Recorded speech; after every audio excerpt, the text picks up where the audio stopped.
Hey, I'm Brian. I'm here with Mike. Welcome to Syrup and Eggs. Today we're going to replace some shingles that have blown off of a roof for a neighbor. We're going to walk you through the process of how to remove the old ones, whatever's left in there, how to replace the new ones, and a little kind of informational thing on why they potentially blew off. Were they nailed properly, or was it just high winds? And then how to finish it up and make it look nice. All right, so here we have the biggest patch where they blew off. Now, I'm going to say that the main reason they blew off is not so much from high winds, but the nailing, the way they nailed them. They nailed them about 2 inches too high. They're supposed to be nailed through on this tar line, directly above the eyes here, and then also at the ends. But it seems like they've done it on every shingle is they put them too high.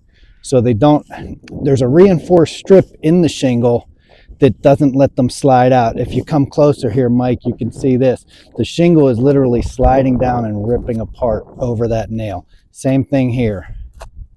So that doesn't happen when they're nailed properly. Once they start sliding, it breaks the bond. There's a tar strip here that the shingle above will stick to. But once it moves, it breaks that bond, and now the wind can just take it and rip it up. And you can see the cracks here. This thing's already been flapping. Right? You can see the granules have already been removed from the flapping of this. So we're going to pull all these out.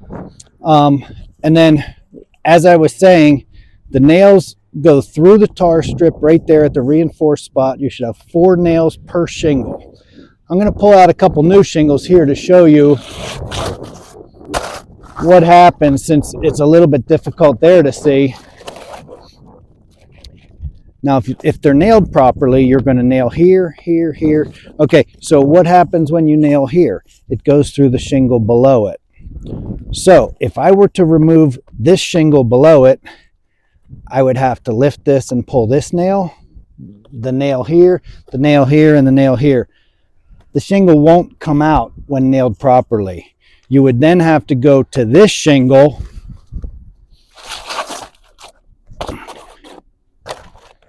you would have to lift the shingle above it and pull this nail, and this nail, and then this one will slide out freely. So that's what we're going to do. Let me get started then.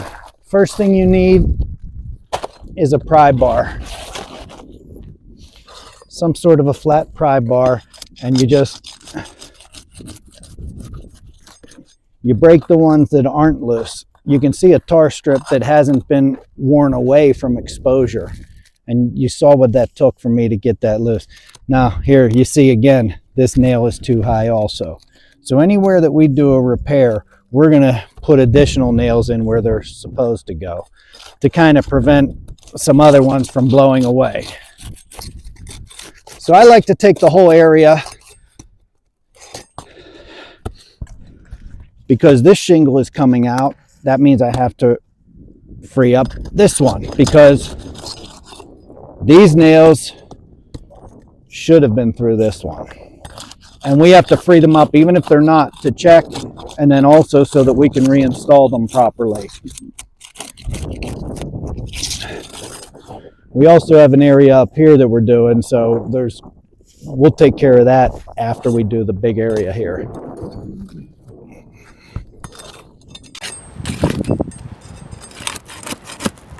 Alright, while Brian is removing the nails for these shingles, I'm going to mention some tools that you may need to complete this job. You'll need a hammer, a flat pry bar, a utility knife, a square, and also some roofing nails, and some roofing cement. Also, I'd like to mention that if you have the hook blades for the utility knife, they work really well for cutting the shingles.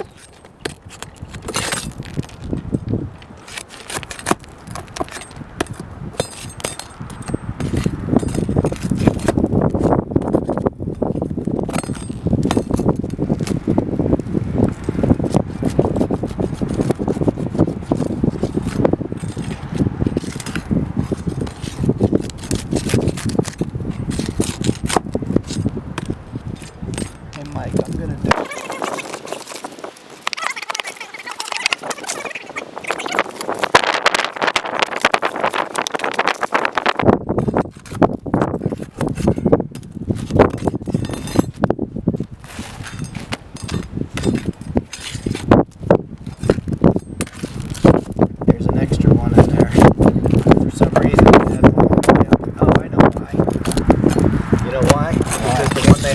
here hit a gap in the wood and then it popped up through.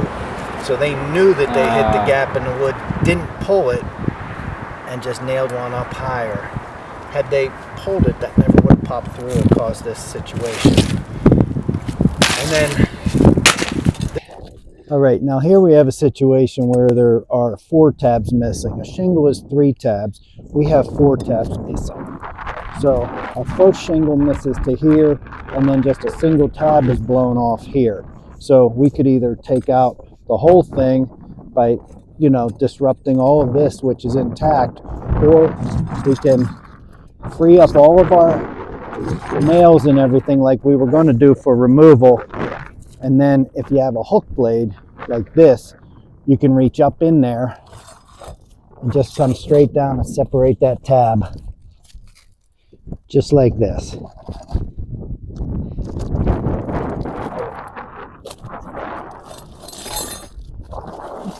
Now that this is removed, what we would do for replacement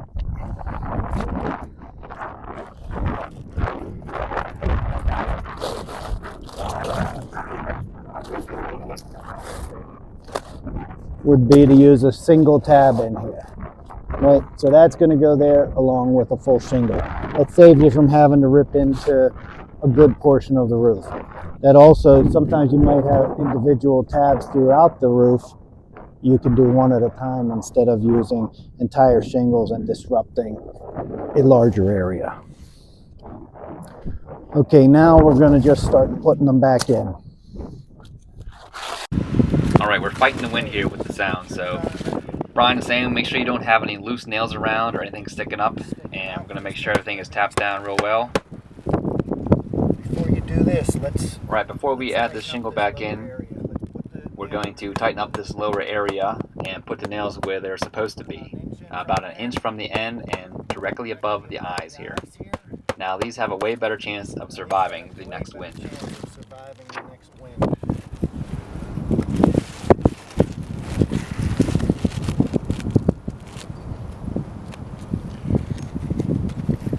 When you're trying to line these up, bring the lower portion of the tabs right to where that eye starts. Now when some of these have slid,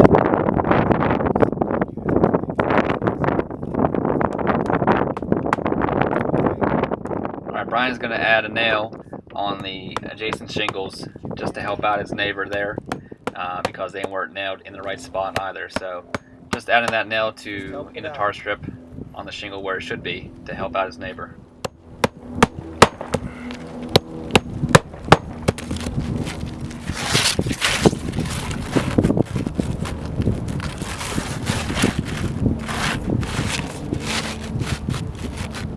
oh, you're not even. That's right. It's Okay. it's good because then even if the camera picks it up when we're doing the voiceover, you can have an idea what you're talking about. Yep. Okay. It's good practice. It is, yeah. Alright, Brian's doing the same thing. He's nailing in the new shingle right in the tar strip with the nails right above the eyes on the shingle. And he also do the neighboring shingle as well.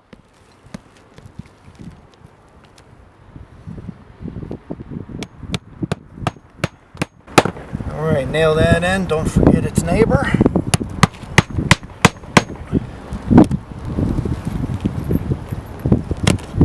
One thing you can't forget is you can't forget to nail this one in, but I'm not nailing that until I finish this row completely. So now we're going to go to this single one that I had just explained about how to remove and get out of there.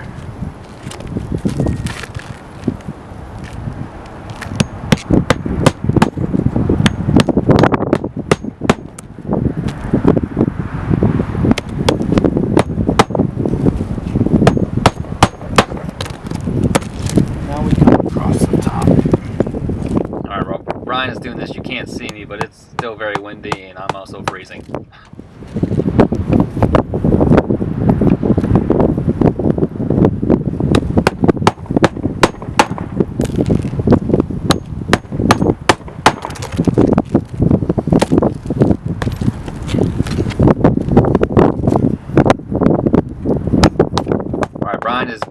across the top of the shingle above, so making sure that is nailed in and secured where it should be. Again, in the tar strip above the eyes on the shingles. You know. Let's get it through the winter. Alright, while this roof is getting older, the shingles aren't completely worn out, so doing these little patch jobs has, you know, helped add maybe a couple more years to this roof. Okay.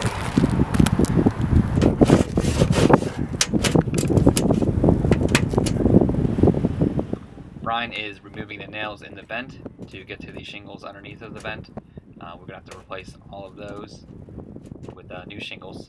It's the same process that we were doing before, and we'll make sure that all the nails are in the right place.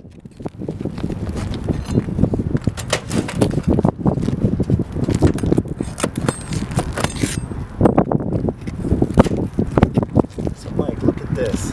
You know what? This is the shingle that came over the top. This is the back end of that shingle. Jeez. I mean, like,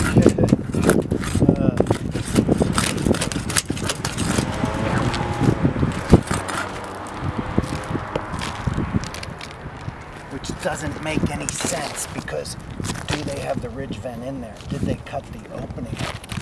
There's definitely an opening. Oh yeah, you're right. I just reached up to make sure because I could see them doing that. Because they could have just cut that off and thrown this out. I guess they didn't want to put another shingle here.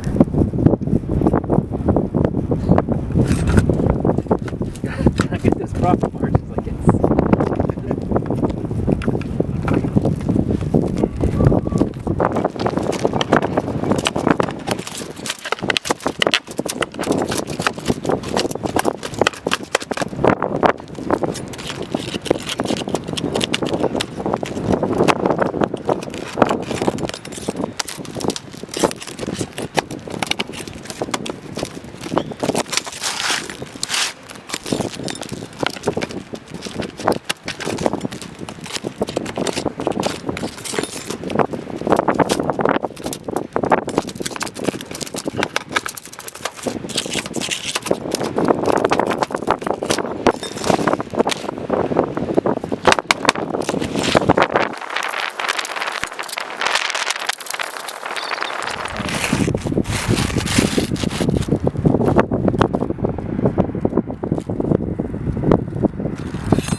And then we'll get everything nailed in, and then we'll start explaining about putting the roof cement in to make up for these tar strips that are no longer existent, that won't work anymore.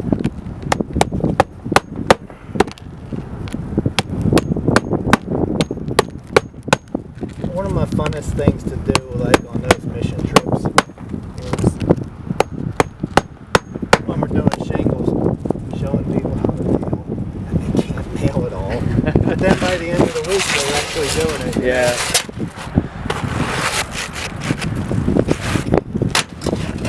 I know. I try to show my kids every once in a while. Yeah.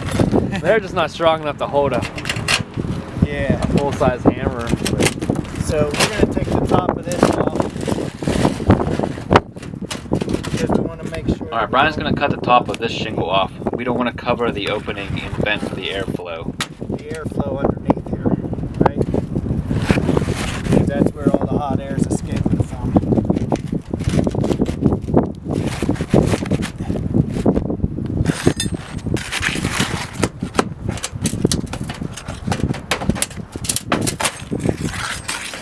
This is coming.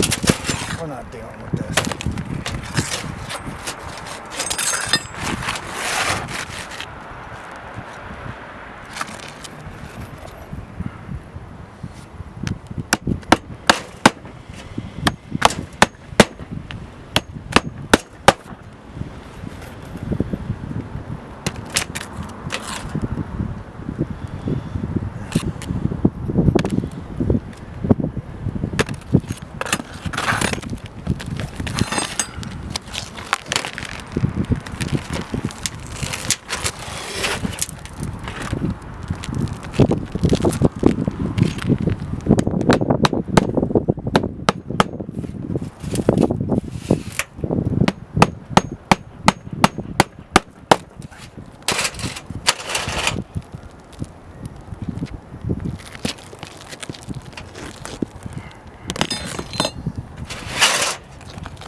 All right, Brian is replacing the nails in the roof vent, and then once we are done with that, we will cover those nails with the roof cement, just to prevent any future leaks.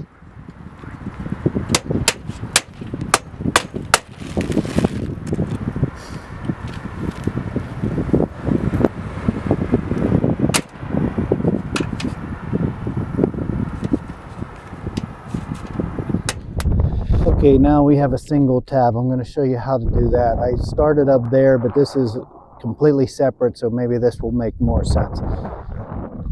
Notice that this is the end of the roof. Important when you're working on a roof to always have the roof in your peripheral vision. Never have your back turned, because you might forget what's behind you and walk right off or lean on something. So always have it in sight. Never turn this way. All right.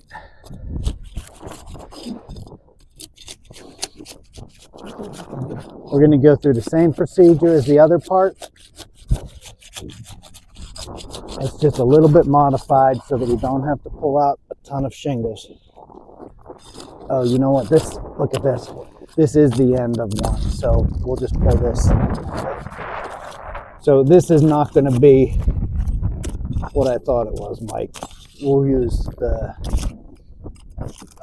footage and explanation about cutting with a hook blade from over there. How about? All right. But this one we'll just replace.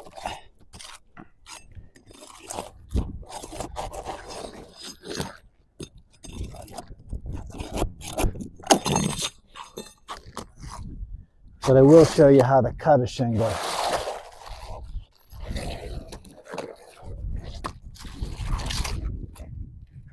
So when you're doing shingles, like when you're on the end here, they have tab marks.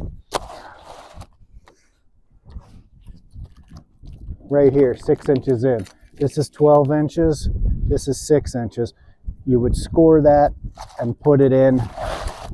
They also have one in the middle here too. So we're going to use this one. You just line your square up, score it. You could use a full-size square if you like to, and then fold it, and they break just like that. Nice clean cut, and your piece is ready to go. Fits right in. We're going to nail this lower one first, just to make sure, since we've seen too many other places on this roof that don't have the nails properly.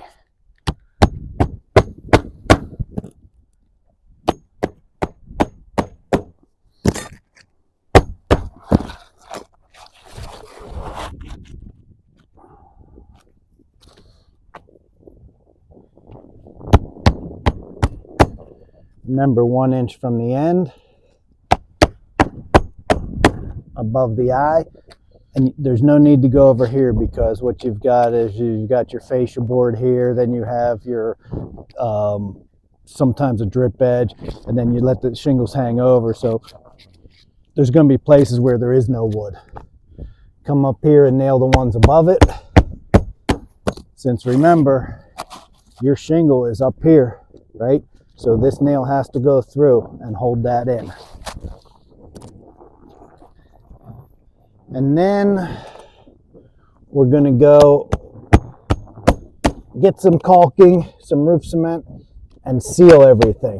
All of these areas where there's old shingles, where the tar does no longer work to seal these down. Like when the sun gets on this will stick down and the wind won't blow it up.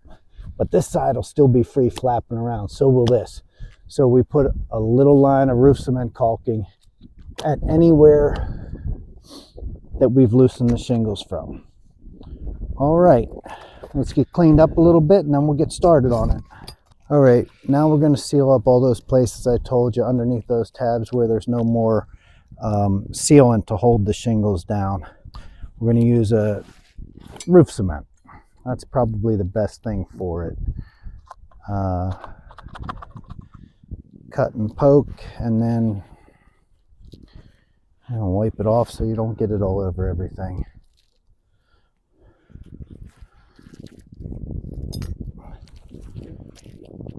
So we'll start from the top so that you never start from the bottom, because then as you walk up and you hit the other ones, you could step into something. So we'll just start right at the top here. We're going to hit everywhere where we've been, just a little dab.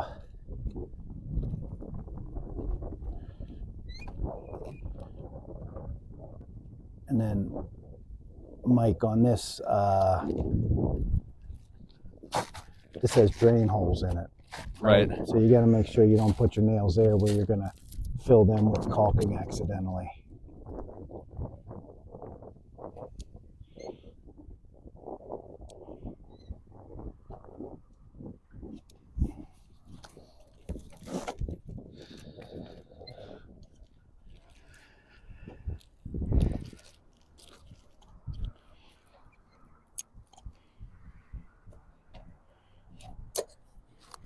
Okay, now to protect all the work that you've done.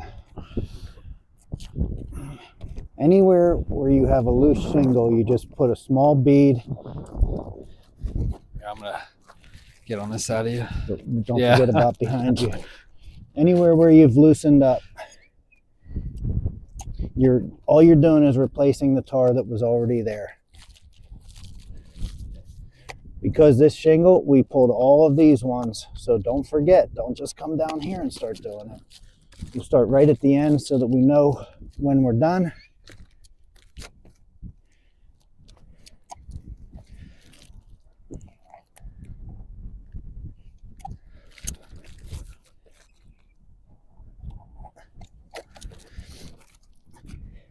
It does make it difficult for the next person though. You know, like if any of these other ones above it blow off, these don't pop freely as easily. I guess because the tar that they use is of a different consistency. Okay, we got that row. Now the next row. I have something else we have to do here too while we're working our way down. I'm going to show you another little trick that can be done.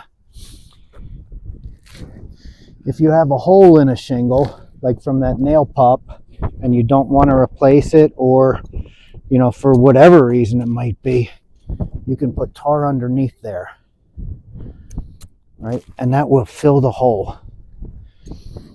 And then, so I don't know, can you see that on that? Oh yeah, we got it. Okay. And then all you have to do is make sure that gets pushed down in there. And then you can take some shingle grit from some of the old shingles, or you can get it out of the gutter. I should have been saving some, like we have a ton of it all where we've been walking.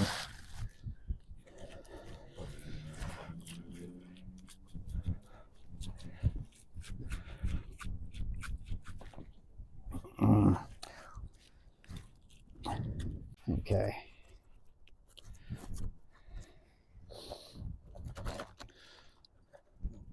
So now all we have to do is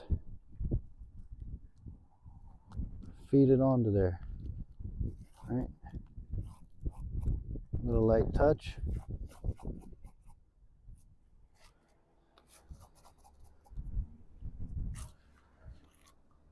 And there you go. So that's just one little tip that might come in handy under certain circumstances. You know, it's preferable to replace, but if you find that you only have one place like that, and the shingles that you've replaced other times on this roof are so brittle that you're just going to cause more damage, and that's obviously the better choice. Okay, let's see if any of these ones are loose. Yep. So you got to check your whole area. Anywhere you've been, check every one that's connected to it.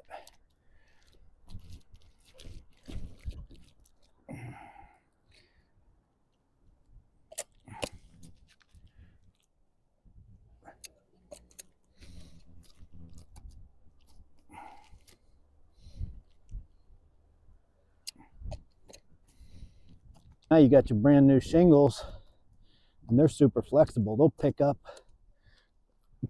very easily.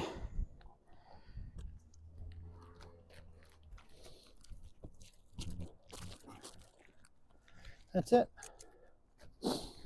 Good. Okay, thanks for watching. I'm Brian with Syrup and Eggs. If you found this helpful, we'd love to hear from you in the comments below. Also, if you think you have a better way, we'd love to hear about that too.